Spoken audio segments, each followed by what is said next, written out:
ഇന്ന് fathers day ആണ്.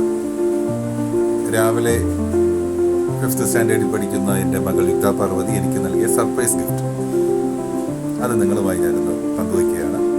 എനിക്ക് ഏറ്റവും പ്രിയപ്പെട്ട കാര്യങ്ങളാണ് അവൾ എനിക്കായി ഒരുക്കിയത്. ഇതെല്ലാം സ്വന്തമായി അവൾ ക്രിയേറ്റ് ചെയ്ത അവളുടെ ക്രാഫ്റ്റുകളും കൂടെയാണ്.